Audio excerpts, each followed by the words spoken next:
Hi guys, welcome to episode 10 of Roll with the Fox Special Antivirus Edition. I don't know how many of you saw my photo yesterday of the twig stuck between two trees. That is the inspiration for split guard. Today we don't have any stunts for you, but I think we're going to work on split guard. Come into my guard.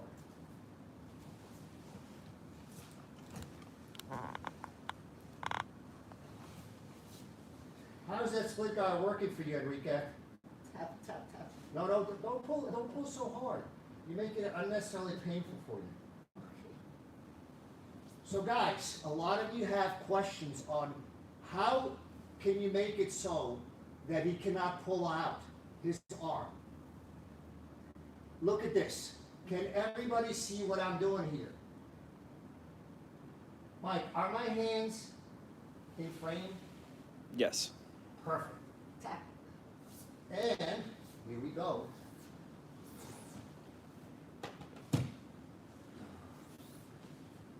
All right, so I'm timing.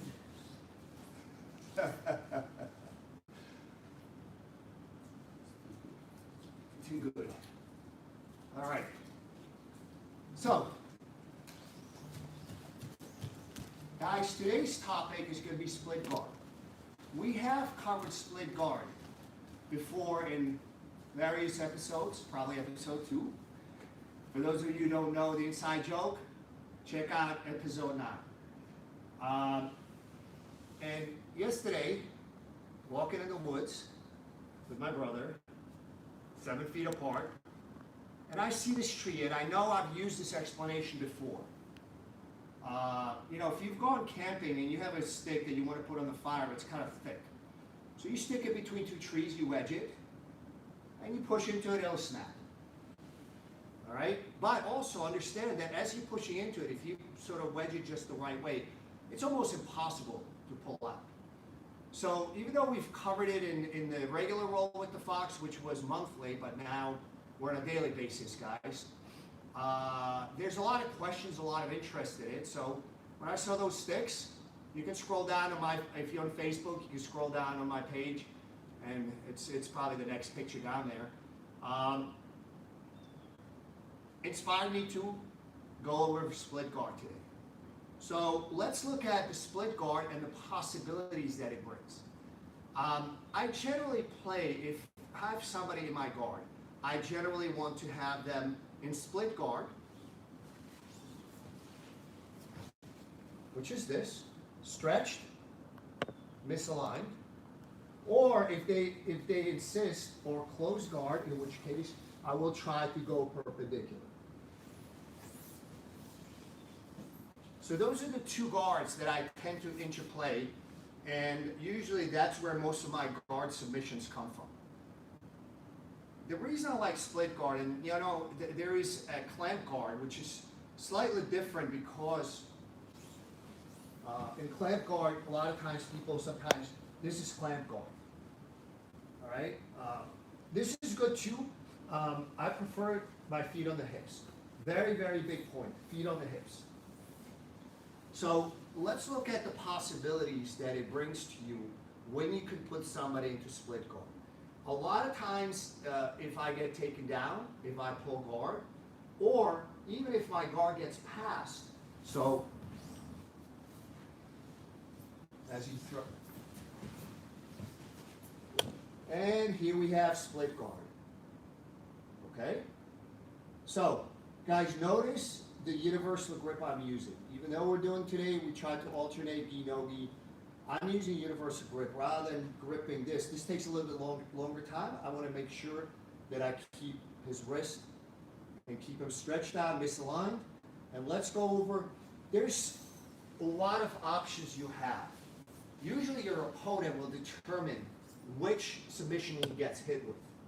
So, when I have Enrique in split guard here, all right? So, he cannot move to his right because as he does, it actually hurts more. So he's going to be moving to his left. All right? So from here, he gives me triangle. If he moves a little bit further away, he's giving me on-pod. Tap. And if he moves really far away, we're going for an inverted Tap. armlock. Tap. Okay? So, depending how far he turns his body away, will decide what I'm going to hit him with. So let's start with the short arm lock first. That's the first submission you have to threaten him with. If you don't threaten him with that submission, then he can move to his right and he can take it away. He can pull his arm out. If you cannot threaten him with that short arm lock, it means that you don't have it set up properly. So, I'm actually going to do the, guys, even though he's not moving to his right, I can make that movement for him by bringing my hips in. So as Firas calls this shotgun grip, okay? Tap. Guys, look, you don't have to use your hands. It should be very, very difficult for him to pull out. That will help tell you that you have your legs set up properly, so there's a proper wedge, and he cannot pull himself, yank his arm out. I hope that trick we did at the very beginning sort of showed you how it's supposed to be done. So let's do, again, I'll put him in split guard, and look, by no hands. This should be painful for him. Tap. Tap. And if I want to, I can bring him back in the middle. Tap. So if you can do this, that's a pretty good test that your legs are positioned properly. Notice that they're staggered. This is not split guard. Even though, I'm splitting his body into two, one arm in, one arm out, this is not necessarily a split guard. He can pull this out very easily. This is different though. So look, I'm wedging my legs. Tap. Okay? So there's a lot of possible sort of dangers for him, and now he has to tread very, very lightly. I hope everybody kind of understands the basic setup. A lot of times, when I put somebody in guard, this is the guard I'm aiming for.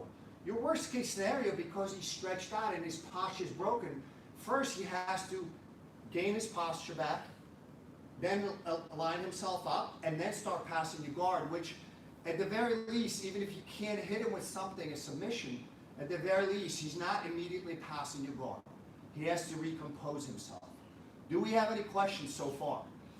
Yeah, so on Instagram, Tim Chuck Christopher asked, what is your favorite sweep from split guard? I don't sweep, I submit. Okay? They sweep themselves. I will not sweep them. Usually if I can put somebody in split guard, they will sweep themselves. Would you like to try to sweep yourself? Just so you understand, hopefully you can tell from Enrique's face that when they sweep themselves, it is quite painful.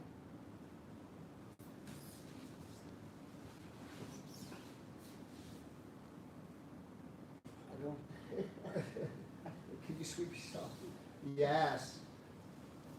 This is the way they sweep themselves. And what do we have here?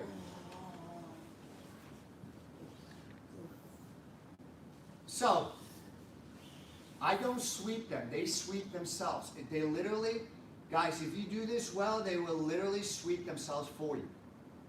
Some of you that know me or done seminars with me know I like lazy jiu-jitsu. I like to have efficient jiu-jitsu.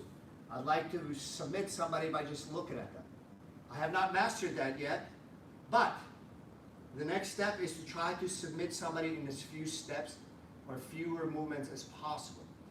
Now this is a great opening salvo from your guard. You put somebody in split guard. So what we're gonna do, are you gonna bull pass out of the way? Guys, we covered this before in some episode. I know the running jokes episode 2, it's not episode 2, guys. guys, if you want to know what we've covered, and we've gone over a lot of topics, this is episode 10.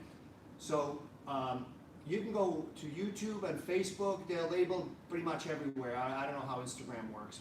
Mike's in charge of that, so I don't know how it works, but it may not be labeled there. But on Facebook it is, and on YouTube it is.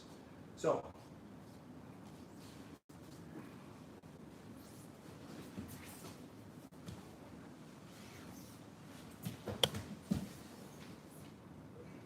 Would you care to sweep yourself?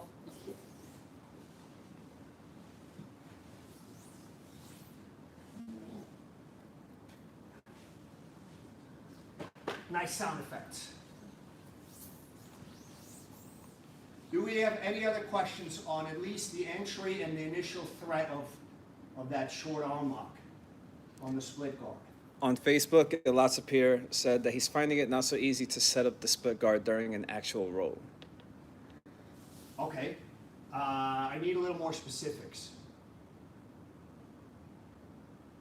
Where do you start? Do you start standing? Do you pull guard? How do you... guys, by the way, this is dramatically... It's going to be very difficult for you to set it up from the butterfly guard. So if you're a big butterfly guard fan, this is harder to set up just by virtue if I'm set up in butterfly guard, you know, my job is to more sweep him or transition, you know, or, okay? But what I'm looking for, so, let's just back up for a second. All right, so, let's say you start on your knees. Start on your knees. And I have split guard, okay? He's saying when he starts from bottom and the opponent stands. Oh, okay. So, you know, we're going to fight for grips. I have split guard. You're going to have to fight for grips. The reality is when your opponent stands, it's probably the hardest time to engage them. So again, I have gone into split guard. I have gone into Urigatami. Guys, Urigatami and split guard are good sort of things to play with together. What I mean by Urigatami, so he stands over me. I'm going Urigatami as he's swimming inside. I have it. All right. Now, if he swims a little too much, so Urigatami swims too much, I threaten his back. He tries to recover. And here we are again. All right, guys, again, it's something you may have to play with. I'm just trying to give you some ideas to think about that you can do. If you can train, great, train it now. If you can't, think about it, watch it. This is probably the third or fourth time I'm covering this topic in Roll with the Fox. I think second time we're covering it in the antivirus edition, which is daily. And there's at least once or twice we covered it in the monthly edition.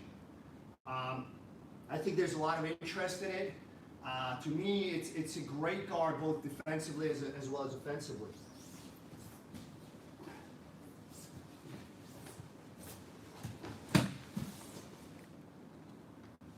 Try to get a little tighter to me.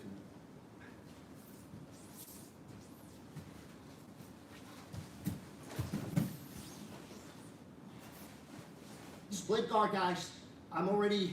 He's a little too tight. I went straight into this threat. What do you want to do, Enrique? You want to posture back up? No, I would have turned away and roll. That's not going to happen. That will not happen. We skipped split guard. So if you let him posture up, by the way, this was the backup plan. Where I was before, I went straight into sort of the omoplata attack, all right? Here, which was actually better than what, but if he goes back here, now he's in split guard.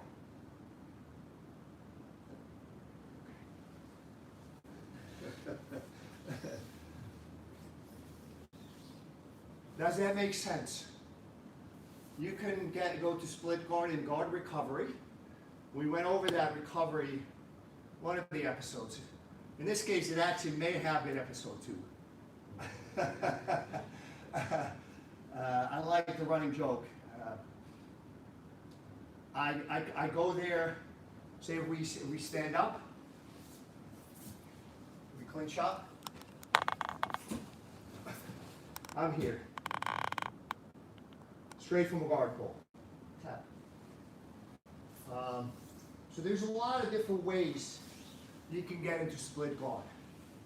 All right? So, do we have other questions? Because if I'm going to move on to triangle, but if there's questions, let's answer.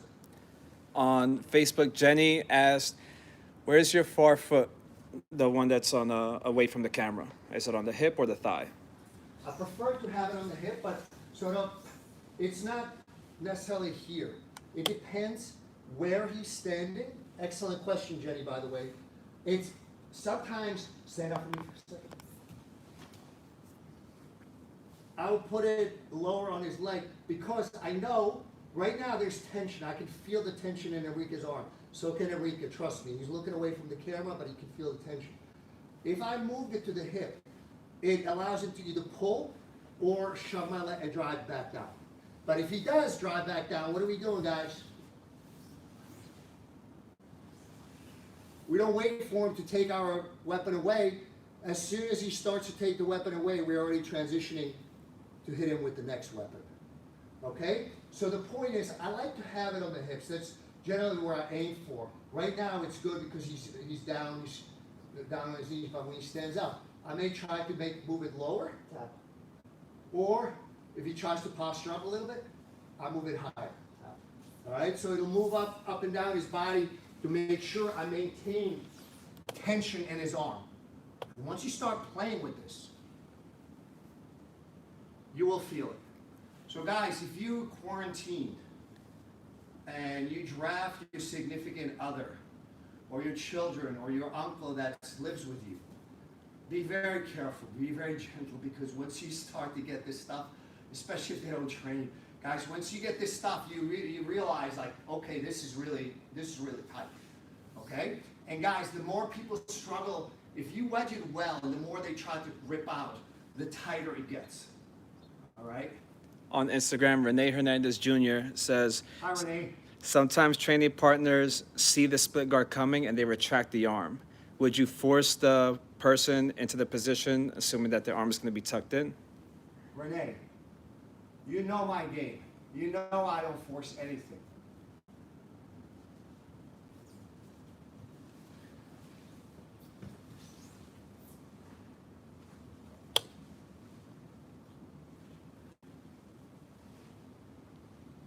Okay? So,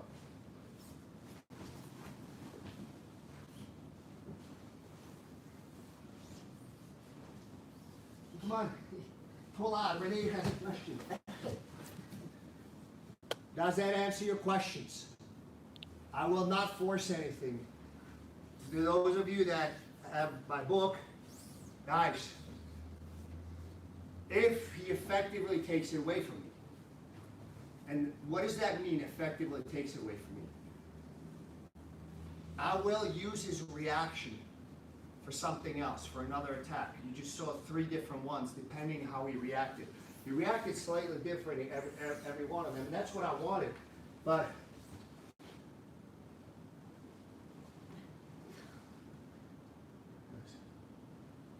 he's not taking it effectively. Slow down. Don't hurt yourself. So right now, he's trying to take it effectively away from me. He still has not effectively taken it away from me. So I keep it. I'm slowly lightening up on it. He's gonna bring me down. I know that. He's gonna square up to me and bring me down. As he's doing this, what is he gonna get hit with, guys? You know.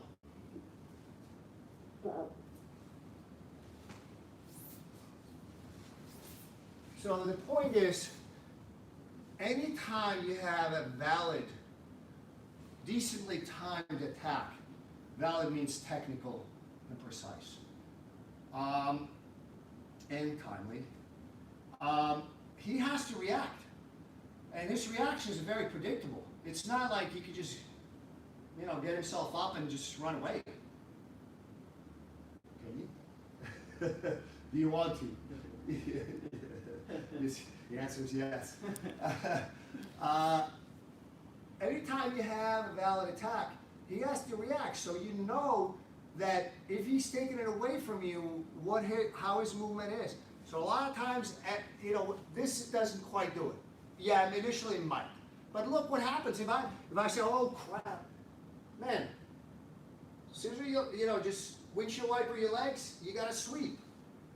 If he's more like this, trying to drive in, which is another valid way to deal with it, then you're pivoting out into perpendicular position on the guard, attack, arm locks, triangles, arm drags. There's a lot of different things you can do.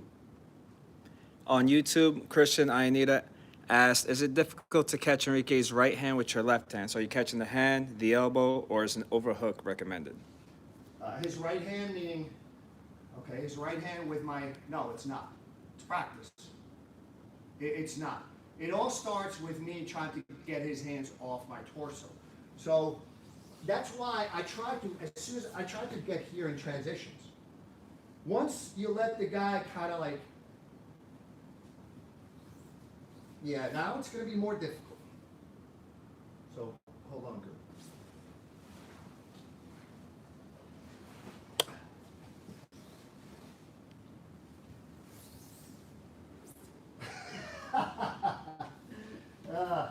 So, guys, you can see that even when he has a good grip, it's my body movement. I'm not a fan of stripping grips. I will, you know, if Enrique takes a grip, I will strip it if I can. But generally speaking, if, you know, if he's here, and here we go. Okay. Tap. So he can, even though he has a strong grip, me moving my body sort of slightly sideways, sitting up. So his arm is here it's stationary. As I'm turning sideways, it risks that it starts to go too far down. So he keeps it here, and then all I do is just sit up and swim over it.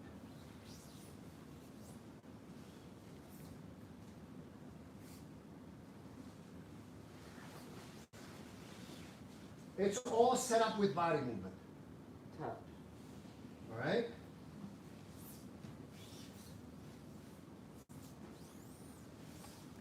Also on YouTube, Guy Regis asked, so the arm lock's not necessarily because of the armpit grip, is it because of the pressure from the knee? Yes. Guys, one of the biggest, that's why I posted that picture of the big stick. It's a big stick. I think it's a small tree. It's stuck between two trunks of another tree. It's basically the pressure between sort of one knee, it's actually in the inner thigh. We talked about Fulcrum in arm locks. Probably was not episode 2. So Fulcrum is a huge point in arm locking people. And you have to learn how to use your body as a fulcrum. I have used my torso as a fulcrum. I have used my inner thigh as a fulcrum. I have used my shin as a fulcrum. And the more you play around with this stuff, the better sensitivity you develop. And you know, I told this kind of weird oddball arm lock, and that's sort of, I would encourage you, once you can train with people, work on that arm lock, guys, because if you start to get good at it, your arm locking abilities increase dramatically, because those angles, grips, and sort of fulcrums you learn in that specific arm lock, you will apply to other areas of arm locking, whether it's from top to cross side, whether it's from your guard. All right, and I don't know what episode it is, guys. By the way, guys, I do read, I may not be able to answer all your comments, but I do read all of them, and sometimes I may not answer your question right away, but it is embedded in my head. And on Instagram, Skyline IMG asked if you could show it again, but showing your left side.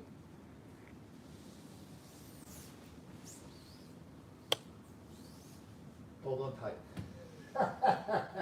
Enrique is not pleased with me, my request to hold on tight. So,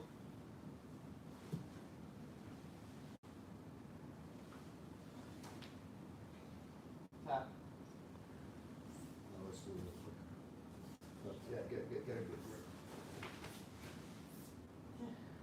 Guys, I'm sorry, but you should see Enrique's face right now.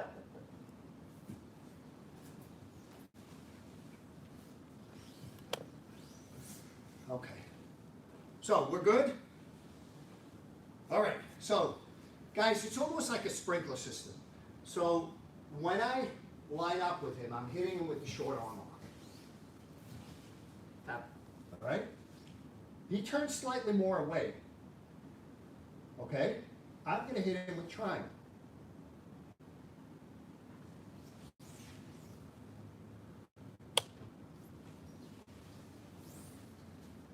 All right? If he turns a little further away, I'm going to hit him with omoplata. Tap. And again, if he turns all the way through, I'm hitting him with tap. Guys, look at Enrique's face.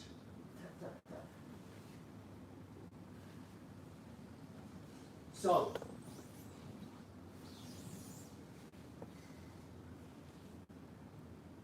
now we're going to go into triangle. We got 5 minutes, okay. So, triangle.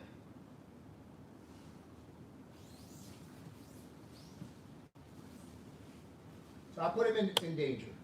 He turns a little bit away to try to, basically, he's still trying to preserve his superior position to some extent, being on top. But he's already thinking about protecting by putting his shoulder into the defense. So what we're going to do is this.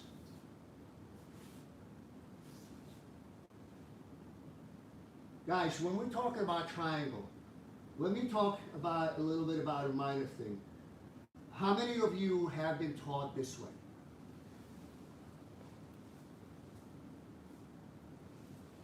Don't answer the question. The reality is, I don't really care about that forearm. Probably the #1 escape from a triangle is just to posture up. So if you manage to catch somebody with their posture broken, I don't care if, can you turn me a little bit? No, yes, yes. I don't care if this arm is here. I don't care if he buries the arm. I don't care. What I care about is to make sure that I have a good choke and keep his posture broken. If you have a high-level guy, especially if they're bigger than you, look how his posture is broken. By bringing his elbow across my torso, I'm helping him get his posture by about 10 inches to a foot. Okay?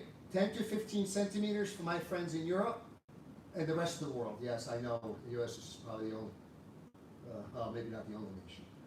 So if I'm doing this, guys, that's what's going to happen.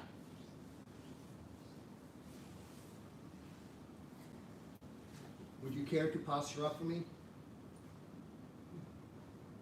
I know you can do better. I know you get.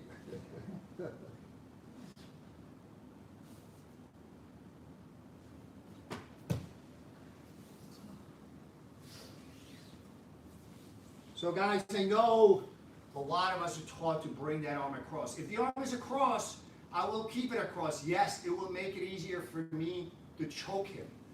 But you catch somebody in a triangle, especially somebody that's bigger, stronger than you are, avoid the temptation to bring the arm across because you give him that much posture. And a high-level guy, strong guy, needs this much momentum to just ride it out. And now, good chance he's going to escape. When he escapes like that, you're going to have a problem because you're going to be on the bottom of the cross side. Your better bet is to keep his posture broken. Focus on the choke. Squeeze your thighs together. Guys, how do I know that? You don't have to cut off both carotids. I'm not quite sure if it's a medical fact, but I accidentally knocked myself out in college. Okay? It was an accident. It was not screwing around. I was trying to get something, like it was a lifting bar, and I tried to get the weights off because the weights were way too heavy for me, as you can tell. And when they slid off, the bar punched me on my carotid. Next thing I know, I'm out and there's a couple guys pouring water on my face. one karate. So you don't, it's better to have both, it's better to cinch everything up. But the most important thing when you're triangling somebody, keep their posture broken. Mike, we have questions because we only have about 2 minutes, guys. On Facebook, Adolfo Ferranda asked, how do you handle the stack if he stands up and really puts pressure on your head and neck? Can you do that? You think? Okay.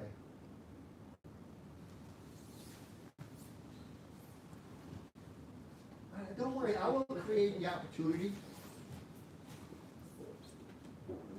I thought you said you could do it. Well, I was trying.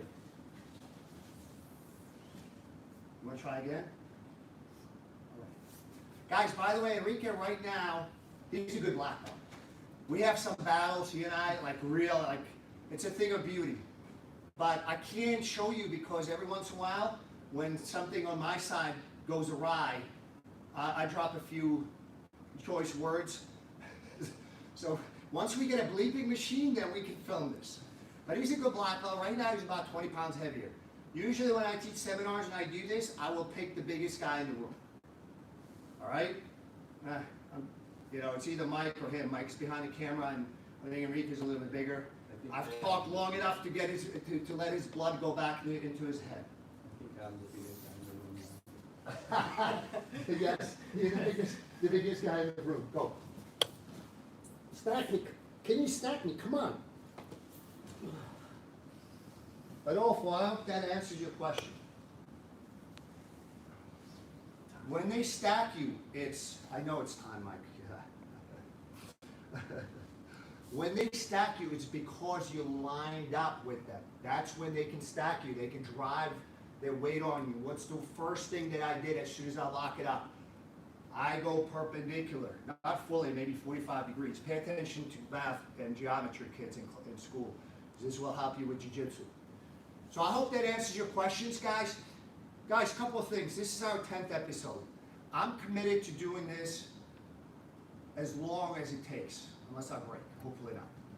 All right, guys, spring is here. Today we had some snow in New Jersey. Does that mean that spring is not coming? Spring is coming. Yeah, we might have a rough day. We might have snow like we have today and ugly rain, but spring is here. Warmer temperatures here. Sun will come out. Guys, stay well and be good to others. I'll see you tomorrow, 10:30 a.m.